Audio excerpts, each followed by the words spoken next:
obrigado, Felipe, comissão organizadora, pelo convite.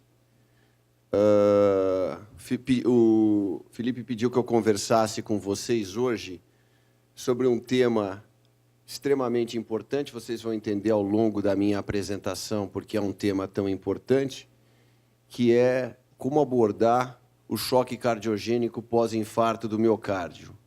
É um tema antigo e ainda com alguns avanços, mas não sei se tantos assim quanto a gente desejaria. Acho que a primeira coisa, quando a gente fala em choque cardiogênico, seria... Ah, você quer colocar a pergunta antes? Então, por favor. Desculpa, viu? O Felipe quer colocar primeiro a pergunta. Desculpa, Felipe.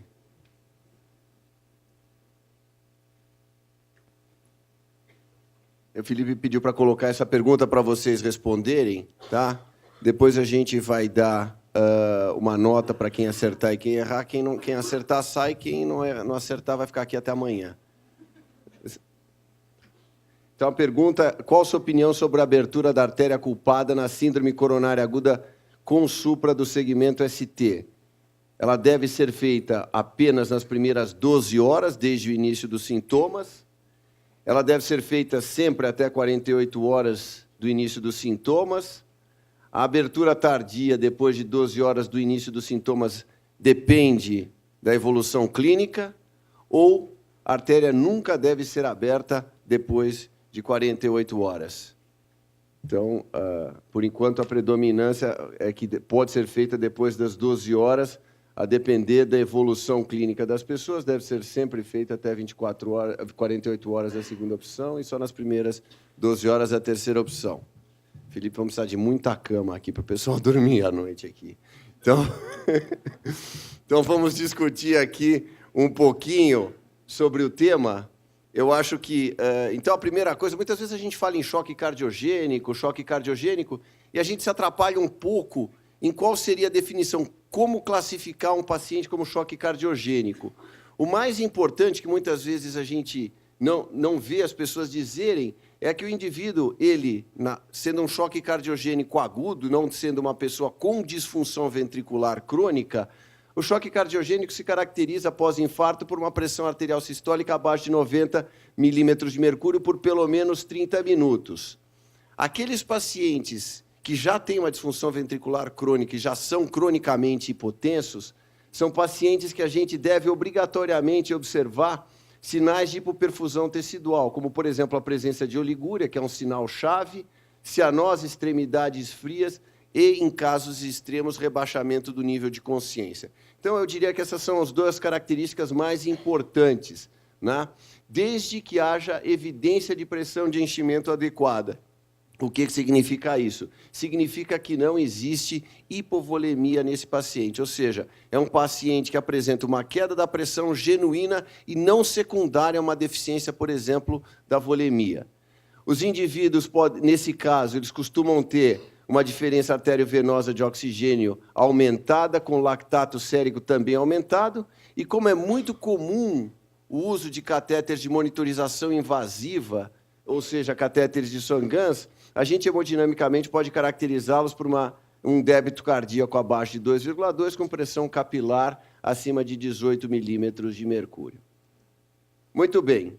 Essa foi a evolução do choque cardiogênico pós-infarto, desde a introdução dos mecanismos de reperfusão. No caso aqui, vocês podem perceber que na era pré-trombolítica, ou seja, antes da era da reperfusão,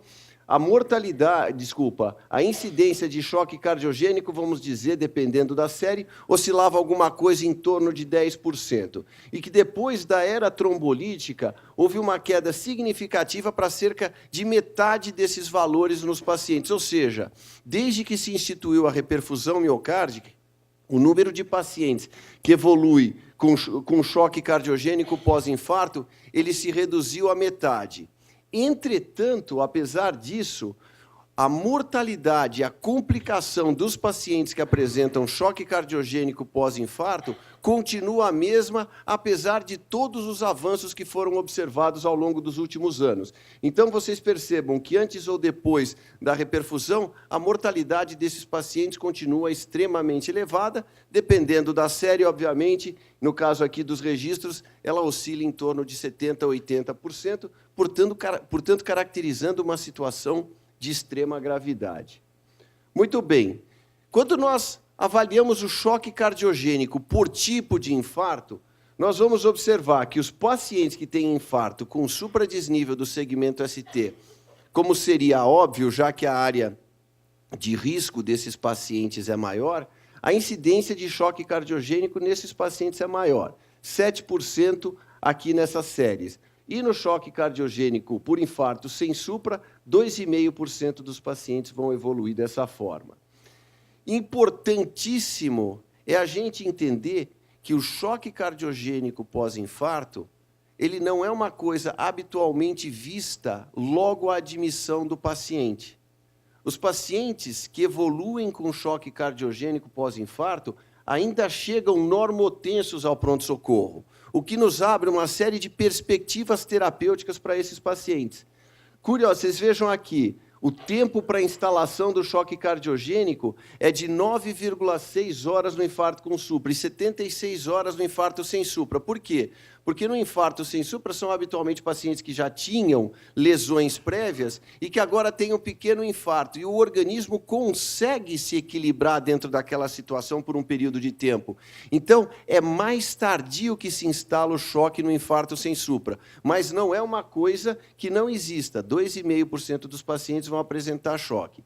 E por que que isso acontece? Eu vou mostrar apenas essa figura. Quando a gente tem um indivíduo que tem perda de massa muscular, ou seja, a massa contrátil dele se reduz, a diminuição da função ventricular esquerda acaba diminuindo a perfusão coronária. E isso diminui a pressão de perfusão coronária e o paciente acaba estendendo aquela área isquêmica. Então, esses indivíduos que apresentam uma necrose limítrofe, em torno de 35% a 40%, o ventrículo esquerdo não tolera uma necrose superior a esses níveis na fase aguda do infarto. Então, o indivíduo que transita nessa faixa, ele é um indivíduo que tem essa tendência a evoluir com hipotensão, diminuição da pressão de perfusão coronária e extensão da área infartada. Então, vocês vejam aqui o indivíduo, ele chega muitas vezes com um pico de CKMB, com um pico de necrose miocárdica, isso depois passa por um período, às vezes, até de normalidade, mas depois ele apresenta uma nova elevação de marcadores, que é quando se instala o choque cardiogênico.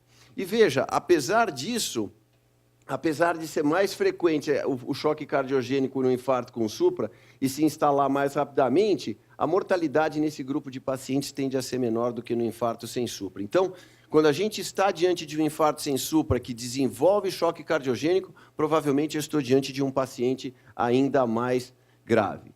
Veja, eu quero fazer muito claramente a distinção. Não é que o infarto sem supra tenha pior prognóstico. Esses são 2 estudos contemporâneos que foram publicados, são 2 estudos que avaliaram na síndrome coronária sem supra do segmento ST, o estudo ASI-5, comparou um anticoagulante específico, inibidor do fator 10 ativado, fondaparinux, com a enoxaparina.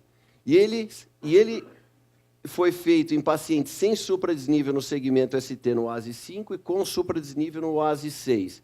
E vocês vejam que a mortalidade nos pacientes desse estudo foi muito maior no paciente com infarto com supra do que no infarto sem supra, o dobro. Entretanto, quando o paciente desenvolve choque cardiogênico a partir de um infarto sem supra, como já há lesões prévias e a lesão miocárdica é muito mais estabelecida pelos infartos prévios, a chance de recuperação do paciente é menor e, portanto, a evolução desses pacientes é pior.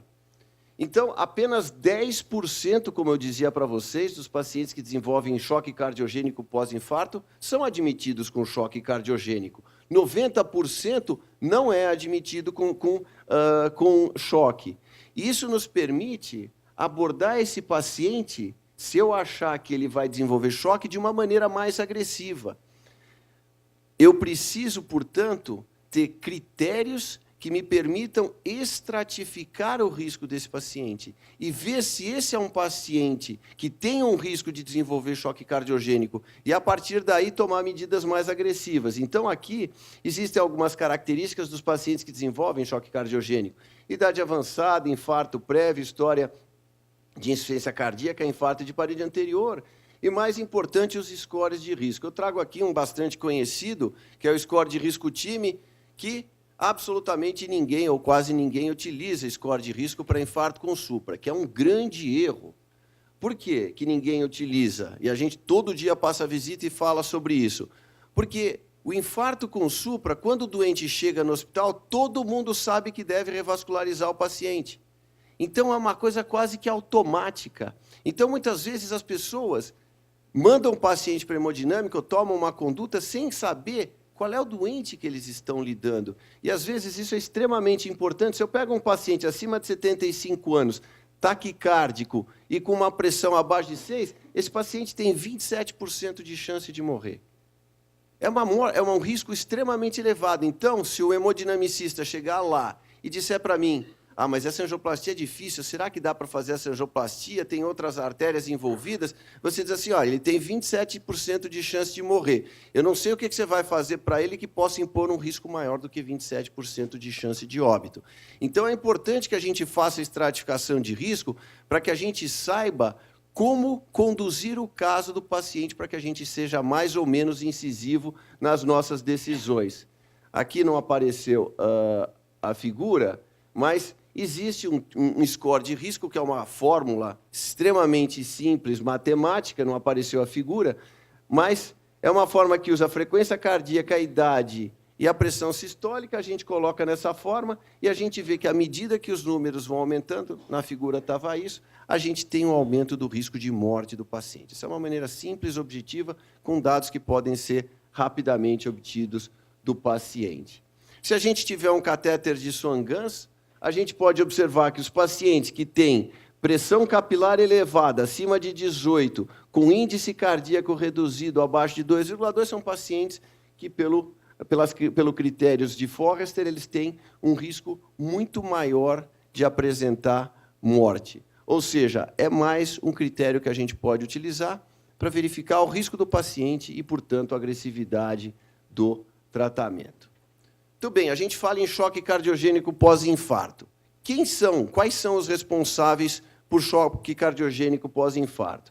Em primeiro lugar, de longe, a principal causa é a falência ventricular esquerda. 3/4 dos pacientes que evoluem com choque cardiogênico pós-infarto o fazem porque tem uma necrose extensa o suficiente para produzir aquela situação. Como nós vimos, 35% a 40% de perda da massa ventricular aguda induz o choque cardiogênico. Então, essa é a principal causa. Seguida por insuficiência mitral, rotura do septo interventricular, falência de ventrículo direito, rotura ventricular esquerda e outras causas. Ou seja, nós vemos que as complicações mecânicas, embora sejam capazes de induzir choque cardiogênico pós-infarto e sempre precisarem ser pesquisadas, são situações menos frequentes do que o choque por extensão do acometimento do ventrículo esquerdo.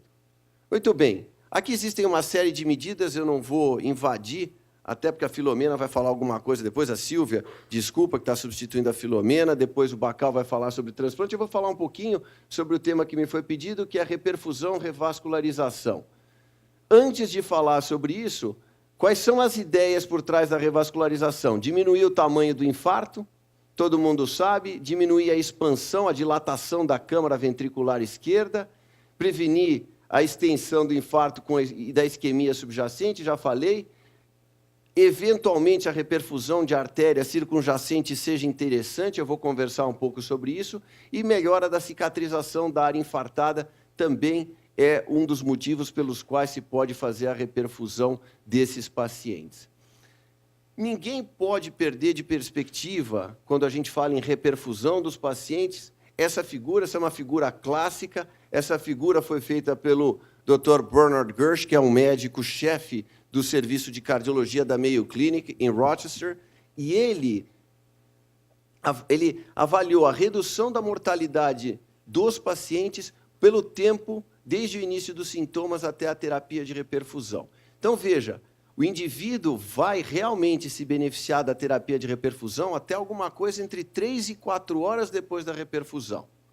Isso não pode sair da cabeça de vocês, por um motivo óbvio. Todo mundo sabe que a reperfusão pode ser feita até 12 horas. Então, existe uma certa leniência das pessoas, no sentido de dizer assim, não, eu estou com o paciente aqui, mas não faz mal, eu posso reperfundi-lo até 6, 12 horas, e aí vamos encaminhá-lo para não sei aonde, vamos esperar, vamos ver qual é a evolução dele.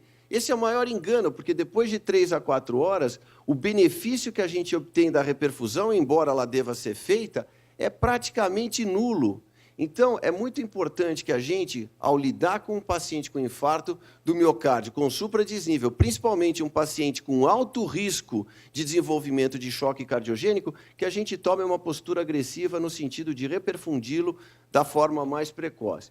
E aqui é um outro estudo, um registro para mostrar para vocês que, de fato, o número de vidas salvas na primeira hora é praticamente o dobro do número de vidas salvas a partir da segunda hora.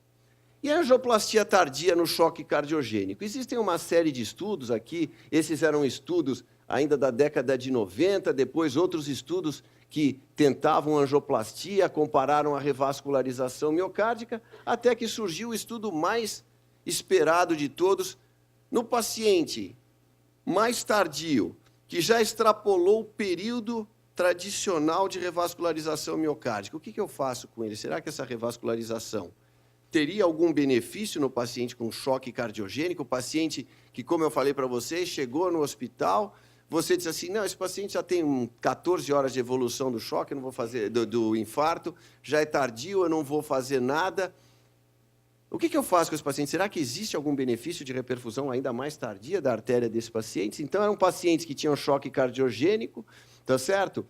E esses pacientes, então, foram randomizados para receberem uma revascularização precoce, desde 6 horas, até 6 horas do início da randomização, ou mais tardia, depois de 54 horas, ou, eventualmente, se alguém achasse que era emergencial, poderia fazer antes. Esse foi um estudo bastante conhecido, já antigo, que foi o estudo choque, e que mostrou que, ao final de 30 dias, que era a meta principal do estudo, a mortalidade foi igual nos dois grupos. Ou seja, não houve diferença entre revascularizar ou não o paciente. Entretanto, quando nós seguimos os pacientes mais tardiamente, nós verificamos que os pacientes que foram revascularizados depois de 6 meses de seguimento, a mortalidade se reduziu em 20% com um P significativo, tá certo? Isso, não interessa muito essa discussão, persistiu ao final de 1 ano de seguimento de uma maneira estatística.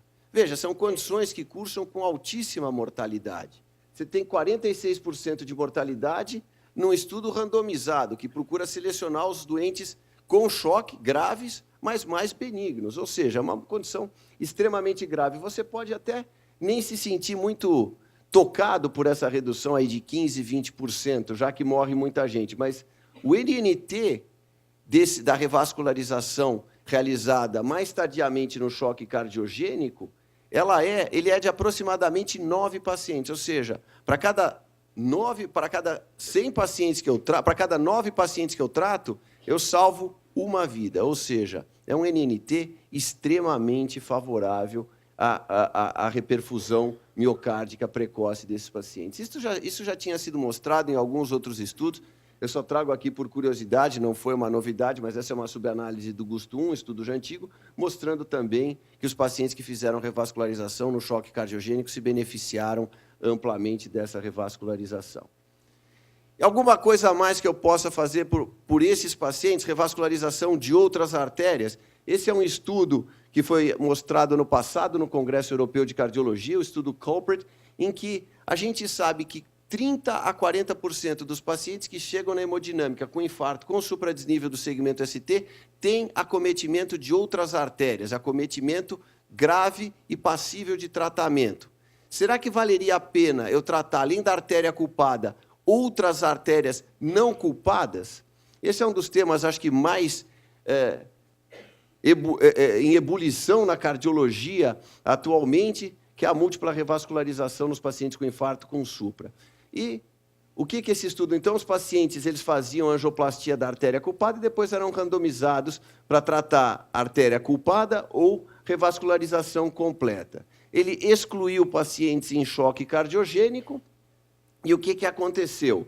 Essa é a curva dos pacientes que fizeram a revascularização apenas da artéria culpada. E essa é a curva dos pacientes que fizeram a revascularização de todas as artérias. Ou seja, houve uma redução de 55% na incidência de eventos da meta principal, mortalidade, isquemia recorrente, insuficiência cardíaca, isquemia, revascularização dirigida por isquemia. Ou seja, houve um benefício muito claro da revascularização de múltiplas artérias na fase aguda. E isso não foi demonstrado apenas nesse estudo, mas 2 estudos que foram quase que simultaneamente apresentados e publicados mostraram a mesma tendência, assim como a meta-análise deles, mostrando que talvez a abertura de múltiplas artérias possa ser favorável em pacientes aqui sem choque cardiogênico, mas talvez isso possa ser estendido também para os pacientes com choque cardiogênico. Se a gente analisar os componentes individualmente, nós vamos ver que todos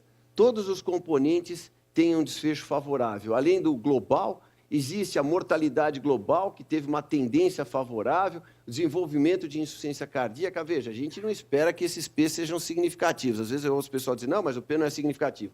Não é e nem será, porque isso é uma meta de uma meta composta. Isso tudo foi desenhado para a meta composta de todos aqueles desfechos e é impossível que ele seja positivo para cada um. Mas o que a gente nota é uma consistência clara de redução de eventos para todos os componentes da meta primária, ou seja, extremamente favorável à revascularização de múltiplas artérias.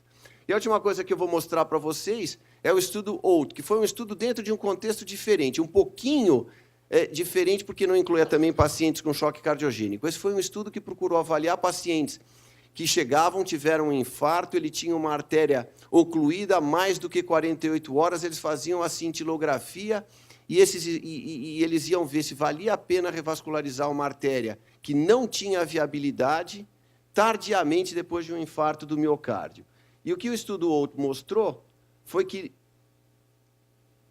não existe benefício algum da revascularização miocárdica tardia desses pacientes. Então, aqui é o desenho, esses pacientes que não tinham fluxo nenhum, eles eram randomizados para angioplastia ou tratamento clínico, e o que aconteceu, não aparece aqui, foi uma equivalência de dados 17,2% nos pacientes revascularizados, 15,6%, com um aumento da taxa de infarto do miocárdio nos pacientes que fizeram a revascularização. Ou seja, os pacientes fizeram a revascularização, eles tiveram infartos por microembolização e novos infartos aconteceram também nesse paciente, sugerindo que a revascularização, talvez tardia em áreas não viáveis, não seja nem um pouco favorável nesse grupo de pacientes. Então, a gente pode concluir, aqui eu não vou falar para vocês de revascularização, já extrapolei o meu tempo, só queria as conclusões da apresentação, um pouco de boicote aqui do computador, mas as conclusões que a gente não pode perder de perspectiva é que o choque cardiogênico se reduziu com os métodos de reperfusão, porém o prognóstico dos pacientes não se alterou. Ele é de instalação mais tardia e a estratificação de risco muito importante no infarto com supra. A falência de UVE é a principal causa de choque cardiogênico nesses pacientes e a reperfusão precoce, o método mais importante de tratamento, porém a reperfusão tardia, até 48 horas, é uma opção importante no tratamento dos pacientes que fazem choque pós-infarto. Obrigado.